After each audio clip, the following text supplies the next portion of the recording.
کتنا کامن ہے سر او C D, یا کیسے کیسے لوگ، کتنے عمر کے لوگ، ینگ لوگوں میں زیادہ آ رہا ہے آج کل، یا صرف بس ایک ٹاپک بن گیا ہے او سی ڈی؟ دیکھیں ٹاپک بن گیا ہے، ٹاپک تو او سی ڈی بالکل ہے، کیونکہ آج کل اس پہ میمز بہت بنتی ہیں کہ my O C D is not satisfying, تو یہ لوگ میمز کے زور پہ بھی بناتے ہیں اور اس کو ایز اے مذاق بھی لیتے ہیں.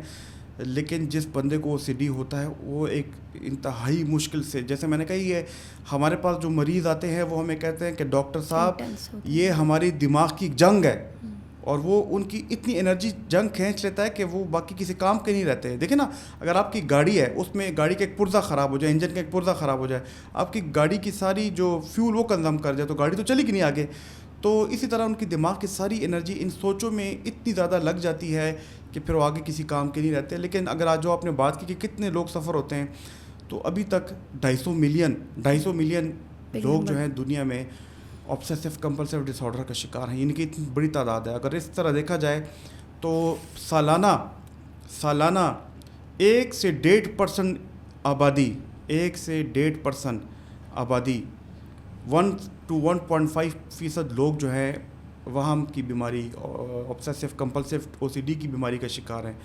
اس میں یہ دیکھا گیا کہ کچھ لوگوں میں 15 سال 16 سال کی بعد یہ بیماری زیادہ ہوتی ہے، لیکن ایسے لوگ بھی ہیں جن کو 20 سال 24 سال کی عمر میں یہ بیماری ظاہر ہوتی ہے.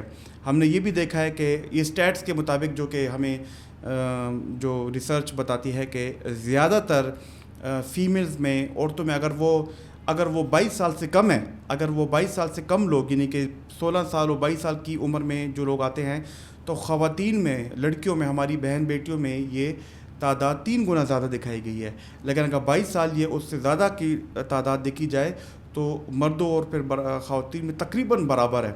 لیکن اس چیز کو اگنور نہیں کرنا چاہیے. لوگ ہنستے ہیں، میں نے دیکھا ہے کہ بھائی ہنستے ہیں اپنی بہنوں پہ کہ یہ تو اس کی عادتیں ایسی ہیں، یہ تو بہت زیادہ نیٹ اینڈ کلین رہتی ہے اور اس کو صفائی کی عادت ہے، یہ تو ہمارا، بلکہ لوگ غصے ہوتے ہیں، باپ کا غصے ہوتا ہے کہ جی یہاں پہ ہم پانی کے تو مسئلے ہیں، پانی آتا نہیں، یہاں پہ پینے کا پانی نہیں ہے، اور یہ سارے گھر کا پانی جو ہے 1 گھنٹے میں ختم کر دیتی ہے. اور اس کے علاوہ اور بھی بڑی قسم کی او سی ڈیز ہیں جو کہ تنگ کرتی ہیں. پرفیکشنزم کے ساتھ اس کو کمپیئر کر لیتے ہیں، لوگ پرفیکشنزم کے ساتھ اس کو کرتے ہیں. اور لوگ ہمارے پاس اسٹوڈنٹس آتے ہیں، وہ کہتے ہیں جی وہ جو مشہور بالی ووڈ ایکٹر ہیں عامر خان، وہ بھی تو پرفیکشنسٹ ہیں، اور ایک ہالی ووڈ کے ایکٹر ہیں لیونارڈو ڈی کیپریو، ان کی تو بڑی مشہور ایک فلم بھی آئی تھی اس پہ، وہ بھی پرفیکشنسٹ ہیں، تو ان کو بھی او سی ڈی اس کے ساتھ ریلیٹ کرتے ہیں. دیکھیں ان کا پرفیکشنزم ہونا کچھ اور ہے. جو پرفیکشنسٹ ہوتے ہیں وہ اپنا کام، ان کی پروڈکٹیوٹی، ان کی کریٹیوٹی، ان کا کام جاری رہ رہا ہوتا ہے، وہ کہیں نہ کہیں اپنا کام جاری رکھتے ہیں. لیکن او سی ڈی والے بندے کی بیماری اسٹک ہو جاتی ہے. اس کا دن میں گھنٹہ اس کی او سی ڈی کی وجہ سے اگر وہ ہو رہی ہے خراب، تو اٹ مینس کہ آپ کو اپنا ضروری ہے کہ علاج کرانا چاہیے. پہلے آئیڈینٹیفائی تو کریں اپنے پرابلم کو کہ پرابلم ہے کیا، اس کا آئیڈینٹیفائی کریں، اس کو پہچانیں.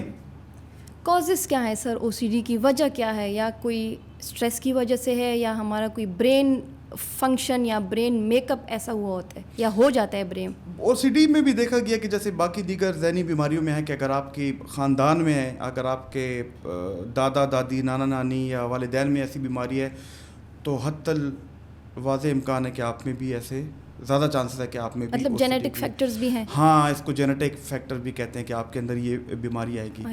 لیکن اس کے علاوہ یہ بیماری کیوں آتی ہے، جینیٹکس کی وجہ سے کیوں ٹرانسفر ہوتی ہے؟ سوال یہ کہ ہمارے دماغ میں کیا مسئلہ ہے کہ وہ ہوتا ہے. ہمارے دماغ میں، جیسے میں نے بار بار ہم لوگ اپنے پوڈ کاسٹ میں کہتے رہتے ہیں کہ کیمیکلز ہوتے ہیں، اس میں ڈوپامین بھی ہوتا ہے، نان ایڈرینلین اور ایڈرینلین ہوتا ہے، آکسی ٹاکسن بھی آتے ہیں. لیکن دماغ کا جو ایک بڑا ہی ضروری کیمیکل ہے جس کو سیروٹونین کہتے ہیں، سیروٹونین میں امبیلنس ہوتا ہے. بلکہ سیروٹونین میں امبیلنس خالی نہیں ہوتا، جو سیروٹونین ایک جگہ سے جاگتا ہے دوسری جگہ سے جاتا ہے، جو سیروٹونین کا پاتھ وے ہوتا ہے، جس کا، بلکہ سیروٹونین کا جو روٹ ہوتا ہے اس میں امبیلنس ہوتا ہے، وہ روٹ خراب ہو جاتا ہے. پورے برین میں سیروٹونین جو روٹ ہے وہ نہیں خراب ہوتا، اس میں خاص ایک جگہ ہے برین میں، اس کو کہتے ہیں آربیٹو فرنٹل کمپلیکس، آربیٹو فرنٹل ایریا. مطلب آپ کے آربیٹو فرنٹل ایریا ہے، اس جگہ میں یہ آپ کی زیادہ تر دیکھا گیا کہ یہ خاص جو ہے ایب نارملٹی ہوتی ہے. تو پرانے زمانے کی میں بات کر رہا ہوں، آربیٹو فرنٹل ایریا جو ہے وہ یہ ایریا کہلاتا ہے. مطلب آربٹ آنکھ کا ایریا، فرنٹل یہ ایریا.